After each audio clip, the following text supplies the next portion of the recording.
I was 3 months into the job when I learned that fire doesn't care about your training. We got the call just after midnight. Structure fire in an old textile mill on the south side of town. The building had been abandoned for years, but dispatch said there were reports of squatters inside. My lieutenant kept the truck steady while I checked my gear for the third time. I was young enough that every call still felt like a test. The mill was set back from the road, surrounded by a chain-link fence that had been cut open in a dozen places. Smoke was pushing out of the second-floor windows, thick and dark. Not the clean burn of wood. Something chemical. Something is wrong. The building had that particular kind of decay that comes from years of neglect. Broken windows on every floor. Graffiti covering the lower walls.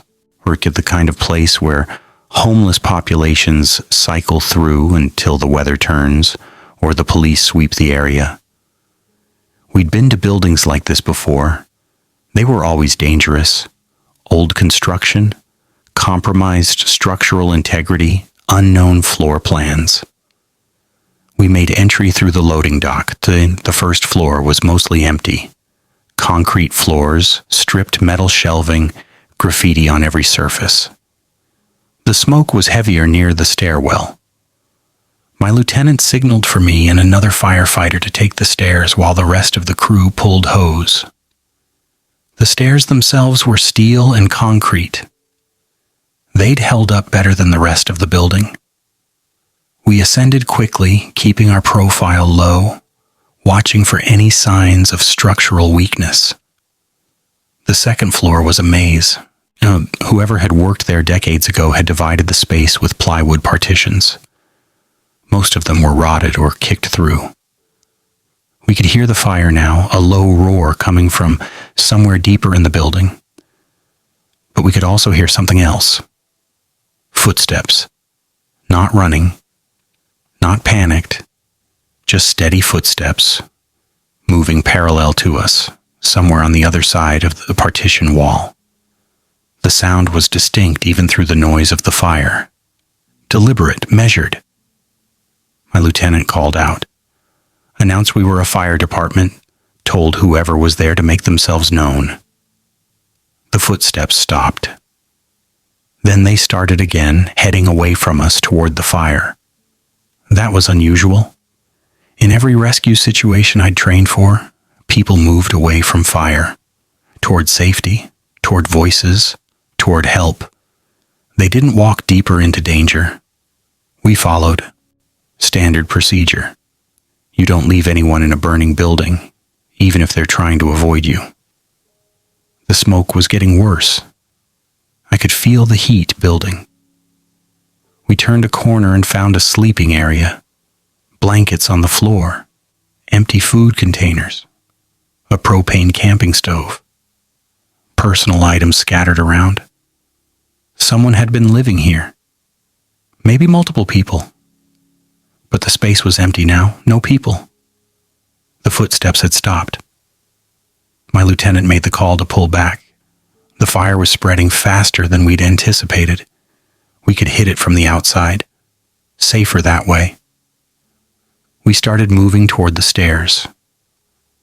The visibility was decreasing. The smoke was banking down from the ceiling. We were working on limited time. That's when I saw the door. It was set into the far wall, almost hidden behind a collapsed shelving unit. Heavy metal, in the kind you'd see on a walk-in freezer, industrial grade.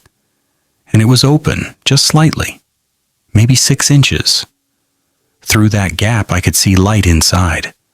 Not firelight, something steadier, like a lantern. Artificial light in a building that hadn't had power in years. I could see something moving in that light. A shadow. A person. My lieutenant didn't see it. He was already at the stairwell. I should have followed. I should have kept my mouth shut. But I could see that shadow moving.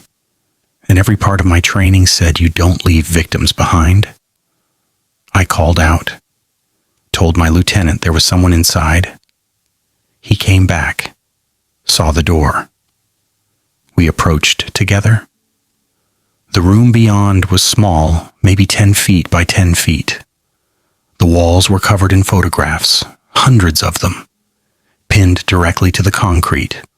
All of them were of firefighters. Some were old newspaper clippings, obituaries, articles about line-of-duty deaths. Others looked like they'd been taken recently. Telephoto shots.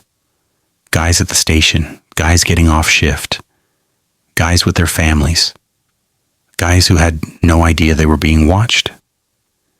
In the center of the room was a camp chair and a battery-powered lantern. On the chair was a notebook, spiral-bound, the kind you'd buy at any drugstore. My lieutenant picked it up, flipped through it. His face changed, the color drained. He told me we were leaving, right now. His voice had an edge I'd never heard before, not fear exactly, something deeper, something colder. We made it back to the stairs. The smoke was rolling across the ceiling now, banking down. Visibility was almost zero. We descended fast, hit the first floor, started moving toward the exit, using the wall to navigate. Following our entry route in reverse. The door we'd come through was blocked. Someone had pushed a loaded pallet jack in front of it while we were upstairs. The exit was completely sealed. The pallet jack was heavy, industrial equipment. It would have taken significant strength to move it into position, and it had been done quietly. We hadn't heard anything. My lieutenant got on the radio, told the guys outside we had a situation. They said they'd come around to the personnel door on the east side, told us to hold position. We moved through the smoke, using the wall to navigate, counting doorways, counting our steps. That's when we heard the footsteps again, right behind us this time. Close enough that I could hear breathing through a respirator that wasn't department issue. The sound was wrong, and the rhythm was wrong. Our gear makes specific sounds. The breathing apparatus, the movement of the bunker coat, the creak of the leather boots. Every firefighter learns to recognize those sounds. These sounds were close, but not quite right. Where are you watching from? And are you watching alone? Subscribe and stay. We found the east door. It was chained from the outside, heavy chain, industrial padlock. The crew was working on it with bolt cutters. We could hear them shouting, telling us to step back. The metal was screaming as they worked the cutters through it. The footsteps had stopped. I turned around. Danik shined my light into the smoke. For just a second I saw him. Bunker gear, helmet, face shield down so I couldn't see his features. But the configuration was wrong. And the helmet was an older model, the kind we'd phased out in the early 80s. The respirator was surplus, military issue, and he was just standing there, 20 feet away, watching us. Not moving, not helping, just watching. Then the door burst open and we stumbled out into the night air. The crew pulled us away from the building, started checking our air levels, making sure we were okay. The captain asked if we'd seen anyone inside. My lieutenant said no, he was lying. I could hear it in his voice. I didn't understand why until later, when we were back at the station and he pulled me aside. He showed me a page from the notebook. It was a list, names and dates. I recognized two of them. Firefighters who died in the line of duty, one in 73, one in 81. Both in building fires, both in structures that had been reported empty, both in circumstances that the official reports had labeled as tragic but unavoidable. The next name on the list didn't have a date yet. It was my lieutenant's name, He burned the page right there in the station, held it over the sink, and lit it with his lighter. Watched it curl and blacken. Told me never to mention what we'd seen. Told me that some people join the department for the wrong reasons, and some of those people never really leave. He said if I ever saw that particular configuration of gear again, the mismatched helmet and the non-standard respirator, I should walk away. Don't ask questions. Don't try to help. Just walk away. I asked him what would happen if I didn't. He said I'd find out why the list was never wrong. The mill burned to the foundation that night. The fire investigation ruled it arson, but never identified a suspect. They found accelerant residue in multiple locations. The fire had been set deliberately, professionally. Someone who understood fire behavior, someone who knew exactly how to make a building burn. My lieutenant transferred to a different station 6 months later. Said he needed a change. Said he wanted to work closer to home. But I heard from other guys that he wouldn't go near structure fires anymore. Only brush, only open air, anything where he could see in all directions, anything where he couldn't be cornered. I still think about that list sometimes. Wonder if there were more names. Wonder if any of them knew they were on it before it was too late. Wonder if the person making the list is still out there, still watching, still waiting for the next name to come due. Wonder if he's adding new names based on some criteria I don't understand. Because 3 years later, my lieutenant died. It was a warehouse fire, reported as vacant, old commercial building. Same configuration as the mill. He was first in. His crew said he hesitated at the door. Said he stood there for almost 30 seconds, just staring into the smoke. Then he went in. They said he never made it past the second floor, structural collapse. That's what the official report said. A support beam gave way. He was caught under the debris. They recovered his body 6 hours later. But that's not what keeps me up at night. What keeps me up is what one of the guys told me at the funeral. He said when they found my lieutenant's body, there was something in his hand. A page torn from a notebook. His name. And finally a date. The date he died. Someone had delivered it to him while he was inside, while the building was burning, while he was trapped and dying.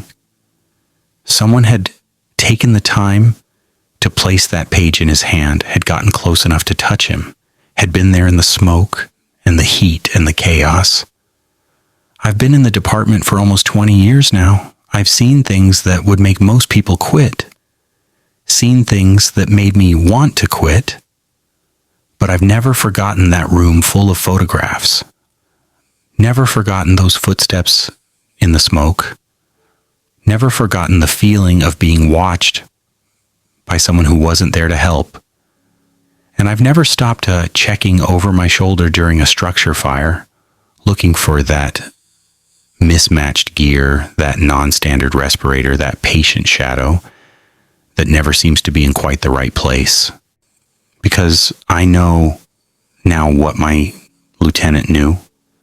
Some people don't fight fires. They use them.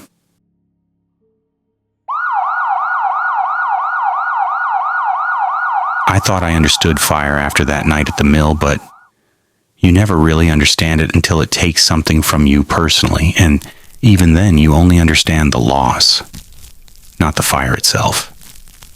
The call came in on a Wednesday afternoon in late autumn.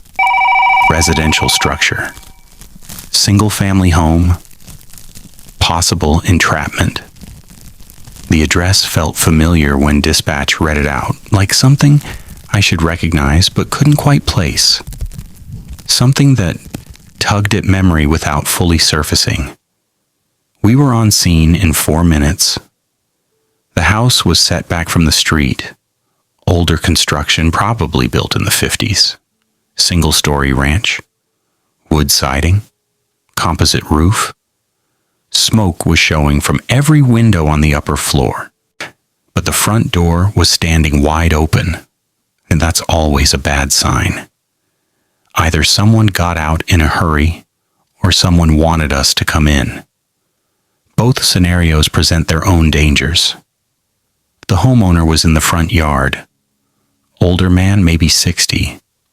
He was just standing there watching the house burn, not crying, not calling for help, not trying to get closer, just watching. His posture was strange, relaxed, almost peaceful, like he was watching something he'd been waiting to see for a very long time. My captain approached him, asked if anyone was inside. The man didn't answer, didn't even look at him. His eyes were fixed on the second floor windows, on the smoke pouring out. My captain asked again, louder this time. The man just smiled. Not a happy smile. Something else. Something that made my captain step back. We made entry anyway, and the ground floor was clear. Minimal smoke. The fire was contained to the second level. We could hear it up there. The sound of flames consuming structure. The creak of stressed wood. The pop of windows breaking from heat expansion. We took the stairs, and that's when I started to feel it. That wrongness. The kind of thing you can't explain to someone who hasn't been inside a burning building. A sense that something about the fire isn't natural, isn't random. The fire was behaving strangely. It wasn't spreading the way it should.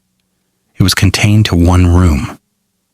The door was closed, but we could see smoke pushing out from underneath. The heat was intense, but the hallway itself was almost untouched. No char on the walls, no heat damage to the ceiling. Just that one door with smoke pouring out from the gap at the bottom. My captain tested the door. It was hot, but not as hot as it should have been given the volume of smoke. He signaled for me to open it. I did. We went in with the line ready to hit whatever we found with everything we had. The room had been a bedroom. There was a bed frame against the far wall, but no mattress, no furniture except a single chair. The walls were covered in burn patterns that didn't make sense. Fire doesn't burn in perfect circles. It doesn't burn in straight lines. It follows fuel sources. It spreads according to physics and chemistry. But that's exactly what these patterns looked like. Deliberate, controlled, like someone had traced designs on the walls using accelerant, and in the center of the room was a chair, metal frame. Someone was sitting in it. We called it in immediately, told dispatch we had a victim, and he started moving forward to attempt recovery. But as we got closer, I could see that something was wrong. The victim wasn't moving, wasn't reacting to the smoke or heat, wasn't coughing or struggling. And the fire around the chair, it was burning in a perfect circle, like someone had drawn a line on the floor and told the flames not to cross it. The victim was sitting in a bubble of relative safety, while everything around him burned. My captain told me to hang back. He approached alone. When he got close enough to see the victim's face, he stopped, didn't say anything, just stood there for a long moment. I could see his shoulders tense, could see his hand tighten on the nozzle. Then he turned around and told me we were leaving. His voice was flat, empty. I started to argue. We couldn't just leave someone. He grabbed my shoulder. Each had looked me in the eye. Told me the victim had been dead for at least 3 days. Told me this was a crime scene, not a rescue. Told me we needed to get out and let the investigators handle it. Told me if we disturbed anything, we'd compromise the investigation. We backed out of the room, left the hose charged in the hallway. descended the stairs. When we got outside, the homeowner was gone. Just gone. No one saw him leave. No one knew where he went. The neighbors said they'd been watching the whole time, but somehow between the time we entered the building and the time we came out, the man had disappeared. Vanished while everyone was focused on the fire. The fire investigation took 6 hours. They ruled it arson, determined that the fire had been set deliberately, using an accelerant that burned hot but slow and designed to create maximum smoke and heat while maintaining structural integrity long enough for first responders to arrive. The victim had been restrained in the chair, hands bound behind his back, ankles tied to the chair legs. Cause of death was smoke inhalation, but it had happened days before the fire was set. Someone had kept the body in place, waited for the right moment, then lit the fire and called it in. What they didn't put in the official report was what the lead investigator told my captain privately. I only heard about it because I was in the bay when they were talking, and they didn't know I could hear them. Didn't know I was in the parts closet reorganizing equipment. The victim had been a firefighter, retired, 25 years with the department. He'd left under strange circumstances back in the mid-70s, and something about conduct during a fatal fire. The details were sealed, but the investigator had found references to it in old personnel files, disciplinary hearings, internal reviews. Nothing that resulted in criminal charges, but enough to force an early retirement. The house we'd been called to was his house. He'd lived there alone since his wife left him in '78. Neighbors said he kept to himself, never caused trouble, paid his bills, maintained his property. But there was something about him that kept people at a distance. Something in his eyes. Something that suggested he was carrying weight that no one else could see. And the homeowner we'd seen in the front yard, the one who'd disappeared, matched the description of a man who'd been making inquiries about the retired firefighter for weeks, asking neighbors questions, asking about his schedule, asking if he ever had visitors, asking what time he usually went to bed, asking if his doors and windows were secure. Questions that seemed innocent individually, but formed a disturbing pattern when assembled. No one ever found that man. No one ever identified him. The case went cold within a month. The investigators moved on to other cases. The retired firefighter was buried in a small ceremony attended by 3 people. The house was eventually sold at auction. Someone bought it, demolished it, and built something new on the lot.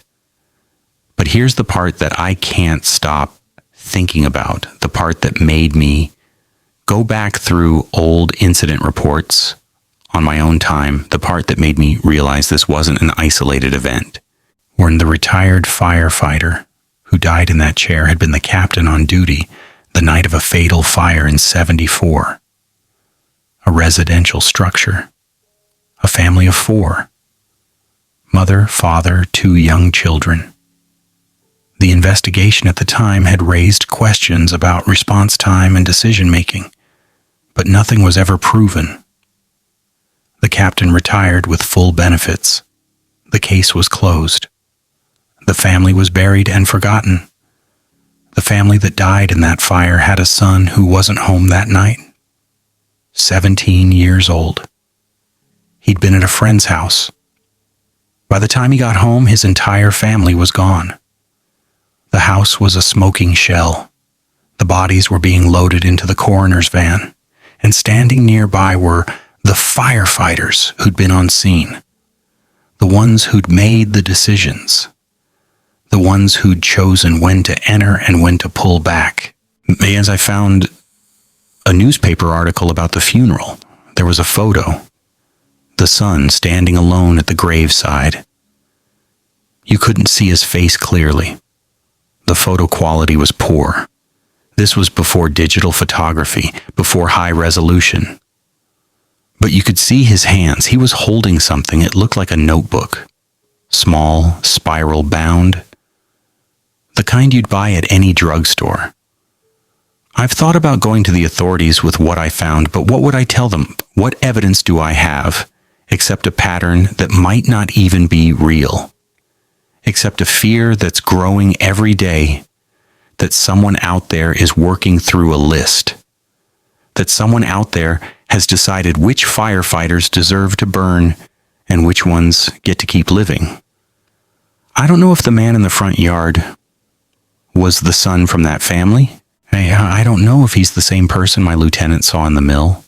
I don't know if there's a list with my name on it or if I'm safe because I wasn't there in the 70s, wasn't part of whatever happened back then, wasn't involved in the decisions that got people killed. But I do know this.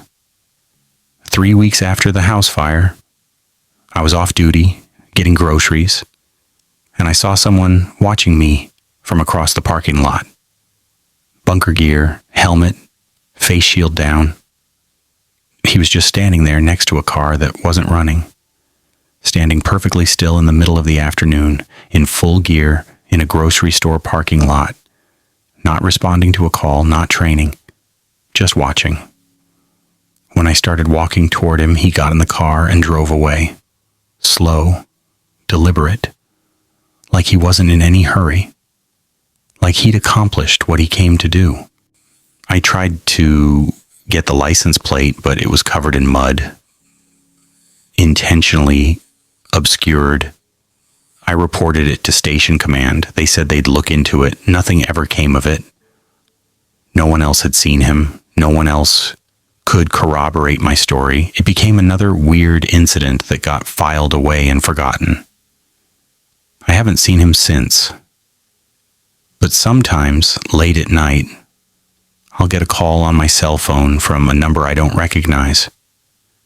When I answer, there's nothing, just breathing. And in the background, so faint I'm not sure if it's real or if I'm imagining it, the sound of a fire burning. The particular crackle of wood consumed by flame. The sound every firefighter knows intimately.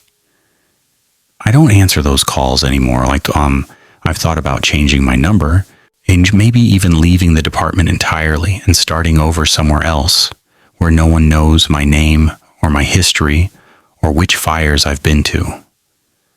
But I keep thinking about my lieutenant, about how he transferred stations, tried to avoid structure fires, did everything he could to stay off that list. It didn't matter. The list found him anyway.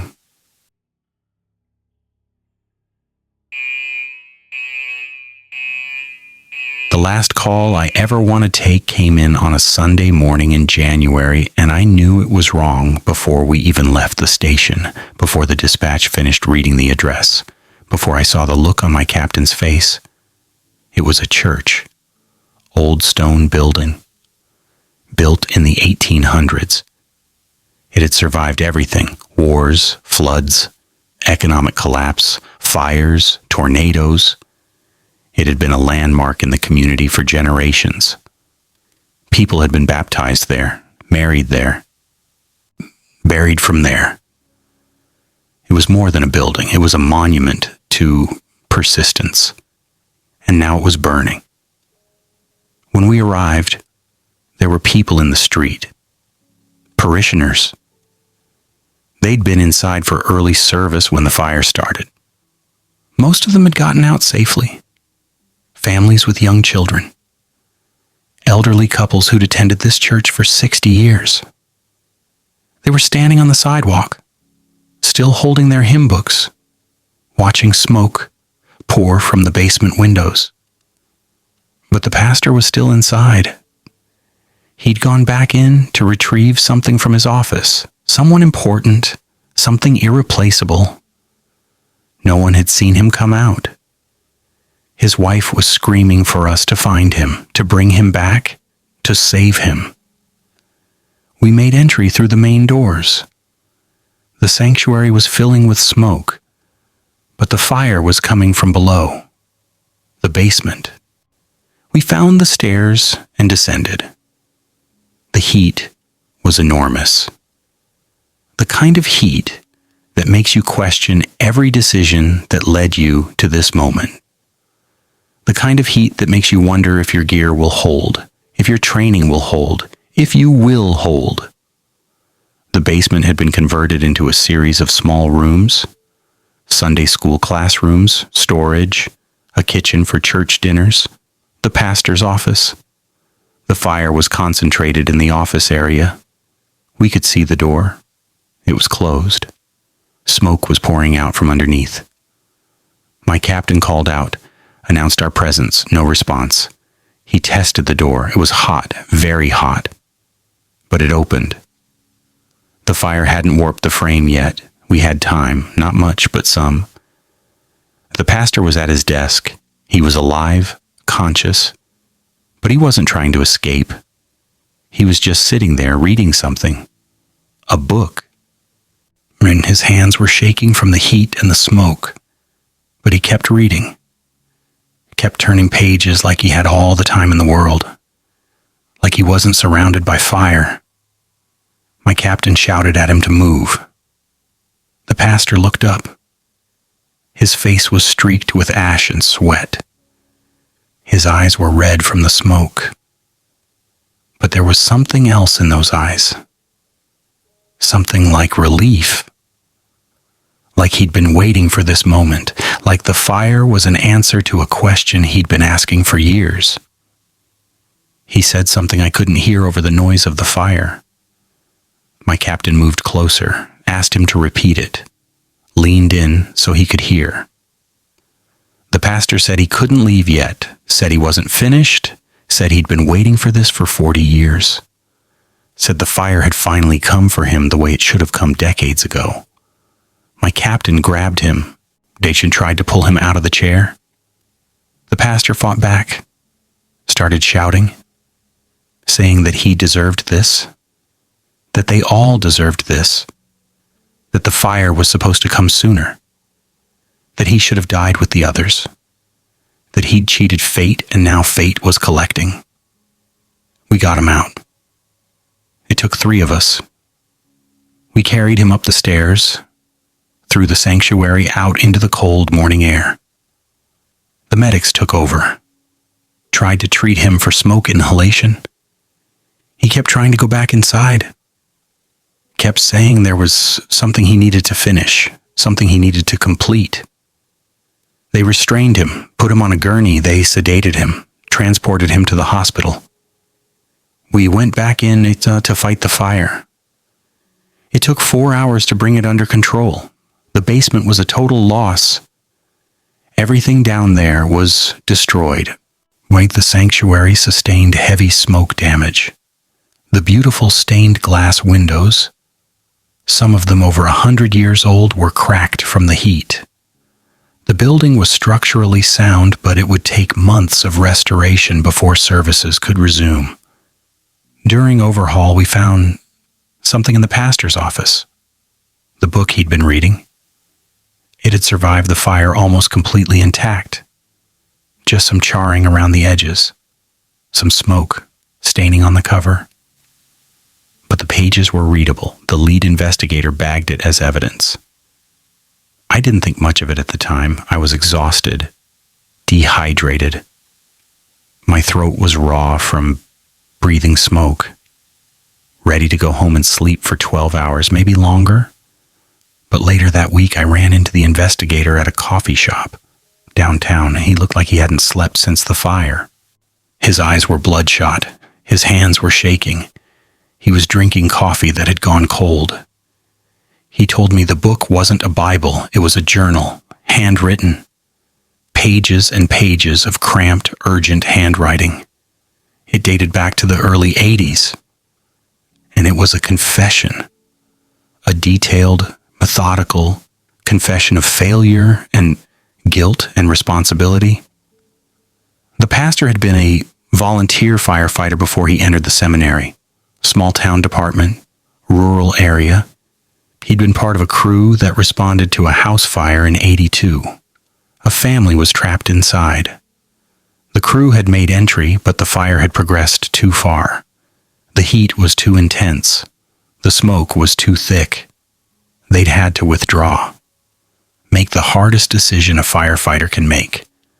The decision to stop trying. The decision that some people can't be saved. The entire family died. Mother, father, 2 children, all found in an upstairs bedroom, huddled together. They'd tried to escape through the window, but it was painted shut. They died waiting for rescue that came too late. The official report ruled it an unavoidable tragedy. The fire had started in the electrical system. Old wiring. The kind of thing that happens in rural areas where buildings don't get regular inspections. The family had been asleep. By the time anyone called it in, the structure was fully involved. The report said the crew had responded appropriately, had made reasonable decisions based on the information available, had done everything by the book. But according to the journal, that wasn't what happened. According to the journal, the crew had hesitated. They'd stood outside the house for almost 3 minutes, debating whether entry was possible and whether the risk was acceptable, whether they'd be trading their lives for people who might already be dead. The pastor, who'd been young and inexperienced at the time, had advocated for immediate entry, had argued that they had to try, had to do something, had begged them to move. His captain had overruled him, told him the building was too far gone, told him they'd be trading their lives for nothing, told him that sometimes you have to accept that people die and there's nothing you can do about it, told him to stand down. Those 3 minutes were the difference. The fire investigators later determined that the family had still been alive when the first truck arrived. The children had been conscious. The mother had been trying to break the window. They died during that 3-minute window. While the crew debated, while the captain made his decision, while the young volunteer firefighter stood there and watched and did nothing, the pastor had carried that knowledge for 40 years. He'd left the fire service, entered the church, dedicated his life to service and repentance and trying to balance the scales. But he'd never forgiven himself, and he'd never forgotten the faces of that family, had never forgotten standing in that yard while they died, had never forgotten the sound of the window breaking from heat expansion 5 minutes too late. Here's where it gets worse. The investigator did some digging, found out that the captain who'd made the decision to hold back that night was the same captain who'd died in the house fire 3 years ago. The one I told you about? The one who'd been restrained in a chair and left to die in smoke. It's just the one who'd been found with a page from a notebook in his hand. And the retired firefighter who died in the mill fire, the one my lieutenant saw on that list, he'd been on that same crew in '82. He'd been the engineer, the one who'd cut the power to the house, thinking it would slow the fire. It had actually made things worse, had eliminated the lighting that might have helped the family navigate to safety, had sealed their fate. 3 members of that crew, all dead now, all in fires, all in ways that suggested someone had planned it very carefully, had studied their routines, had learned their vulnerabilities, had waited for the perfect moment to strike. The pastor survived his injuries. He was released from the hospital after 2 weeks. But he refused to talk to investigators, refused to talk to anyone. Just wouldn't answer questions about the journal. Wouldn't explain why he'd gone back into the burning building. Wouldn't identify who might want to hurt him. He resigned from the church. Gave up his position effective immediately. Disappeared from public life. The congregation tried to reach out to him, but he wouldn't respond. Wouldn't accept visitors. Wouldn't return calls. I tried to find him. Spent weeks tracking down leads. Called every apartment complex in the area, checked property records. Finally found an address through a contact who worked in utility billing. A small apartment on the edge of town. The kind of place people go when they want to disappear. When they want to be forgotten.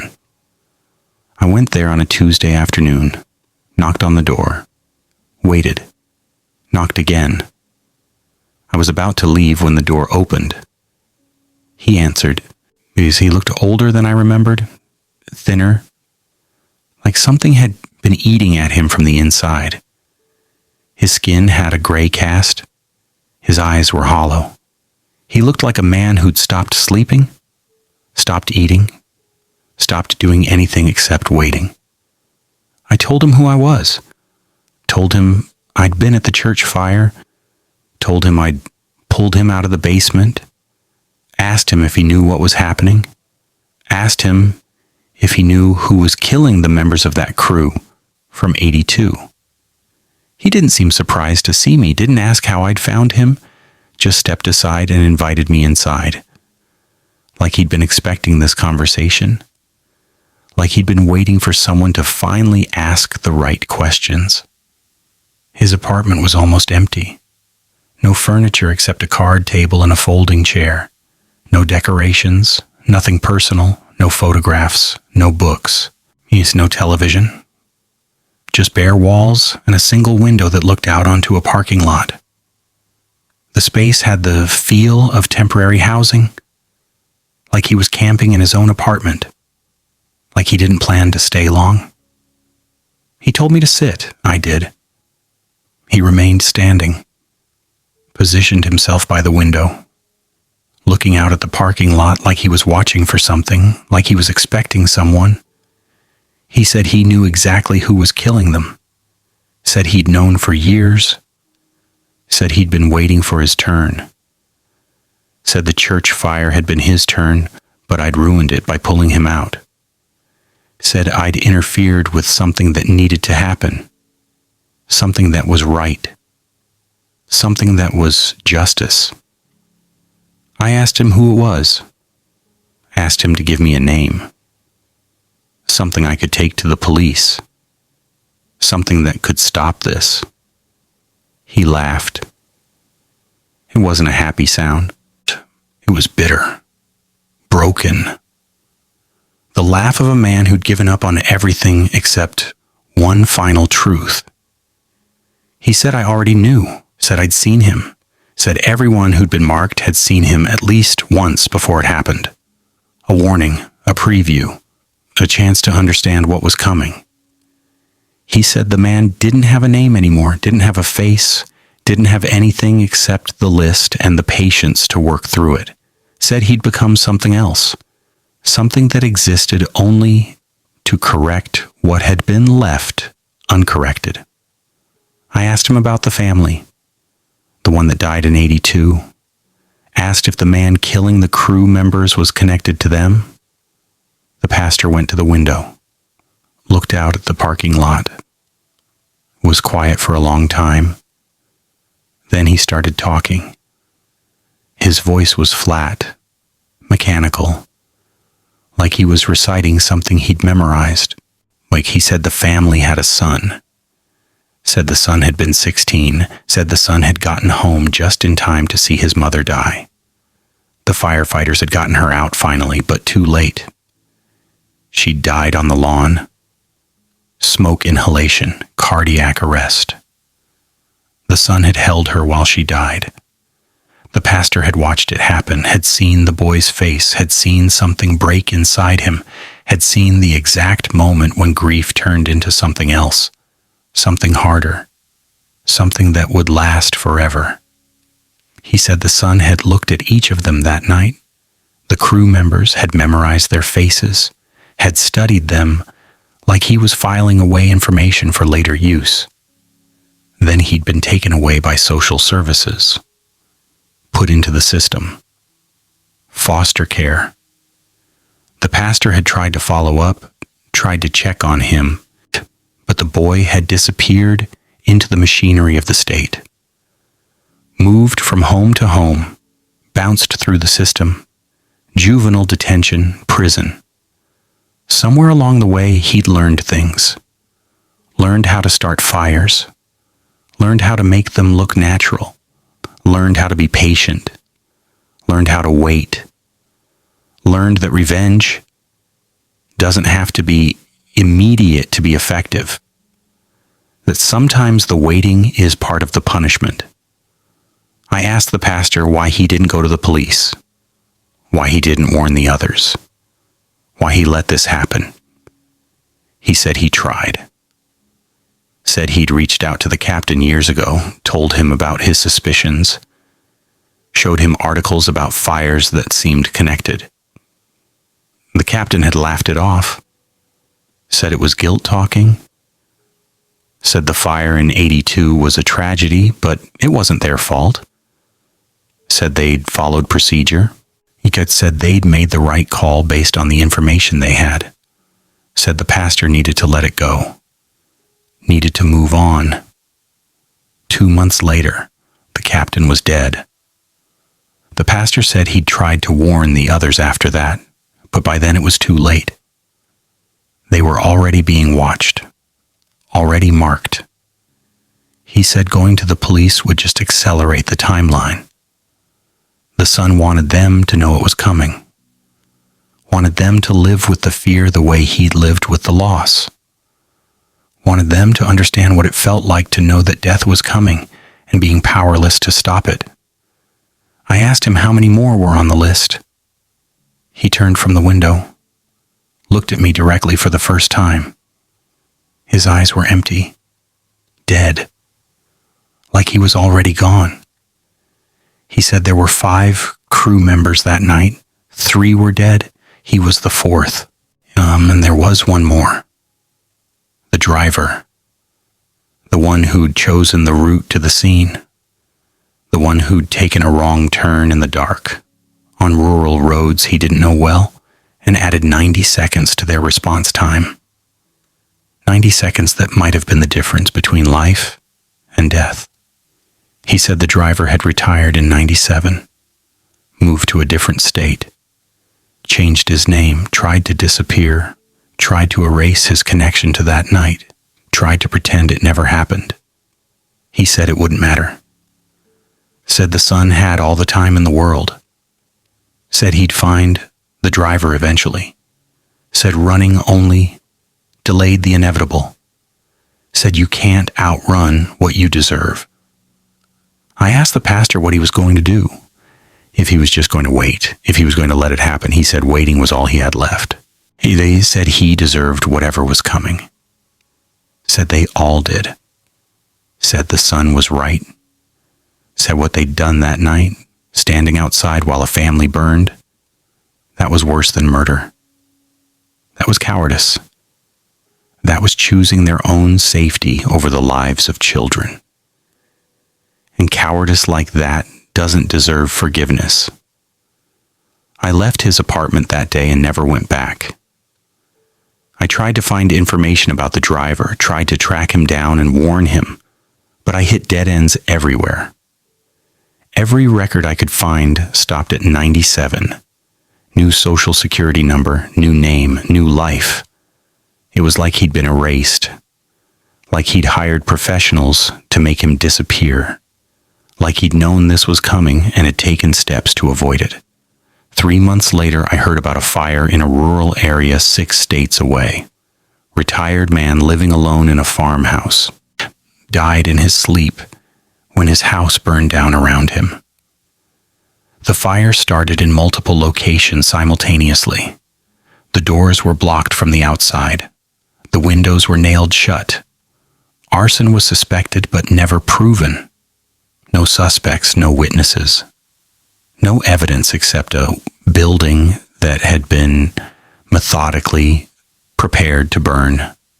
I checked the name in the news report against old department rosters from the '80s. I had to dig. I had to call in favors. I had to access files that weren't supposed to be accessible. But I found it. It was the driver. The pastor died 2 weeks after that. His apartment building caught fire. Electrical malfunction, according to the report. Old wiring in an old building. The kind of thing that happens. The fire started in his unit and spread from there. He was the only fatality. Everyone else got out safely. But here's the thing that didn't make it into the report. The thing the investigator told me, because we'd worked together for years, and he trusted me. The pastor's door had been barricaded from the outside. Someone had braced a 2x4 against it, wedged it under the handle, made it impossible to open. The pastor had died trying to escape. They found his body pressed against the door, found his hands torn and bloody from trying to break through. Someone had made sure he couldn't run, made sure he had to face it, made sure he understood exactly what was happening in his final moments. I think about that list every single day now, and I think about the fact that I was there for 2 of those fires, that I saw the aftermath, that maybe just by being present, I've put myself on a different kind of list. Maybe there's a list for people who interfered, people who pulled victims to safety when they were supposed to die, people who disrupted the plan. I've started seeing things. A car that follows me home from the station. Different car each time, different color, different make, but always there. Always maintaining the same distance, always disappearing before I can get close enough to see the driver. A figure in bunker gear, standing in places where no firefighter should be.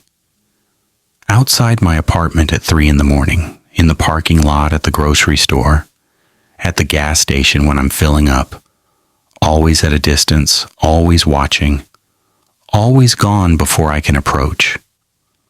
Phone calls that disconnect the moment I answer. Sometimes 5 or 6 a day, sometimes none for a week. No pattern except they always come when I'm alone. Last week, I found something on my windshield. I'd been inside the station for a full shift, 24 hours. When I came out to go home, there was a page torn from a notebook tucked under my wiper blade.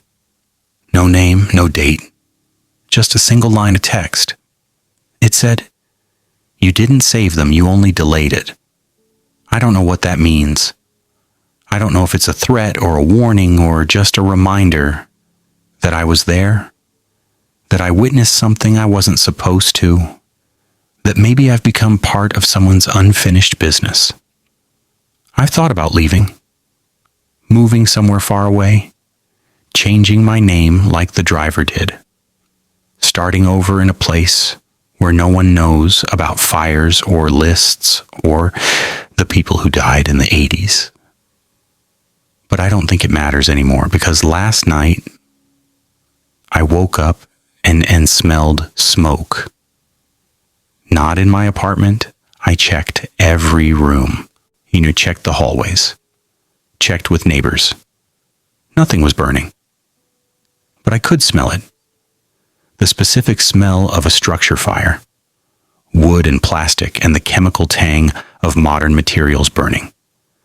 The smell that gets into your clothes and your hair and your lungs and never really leaves. And I heard footsteps in the hallway outside my door. Patient, steady.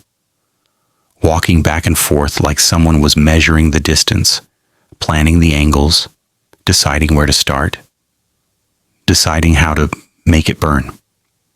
I didn't open the door. I sat on my bed with my phone in my hand, finger hovering over 911, and I waited for the footsteps to stop. They didn't. They walked all night, back and forth,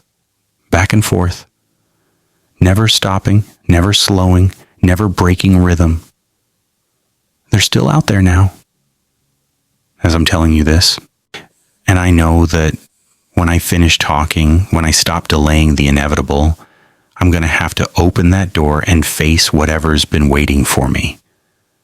Because that's what he wants. He wants us to know it's coming, wants us to understand that there's no statute of limitations on certain kinds of guilt.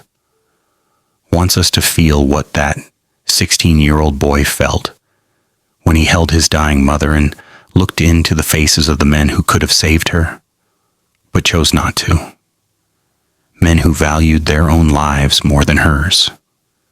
Men who made calculations and decided that some people aren't worth the risk. The footsteps just stopped. I can hear breathing on the other side of the door now. Steady breathing, patient breathing. The breathing of someone who's been waiting 40 years and can wait a few more minutes. I think my time just ran out. Thank you for watching. Please like, comment, share, and subscribe for more stories.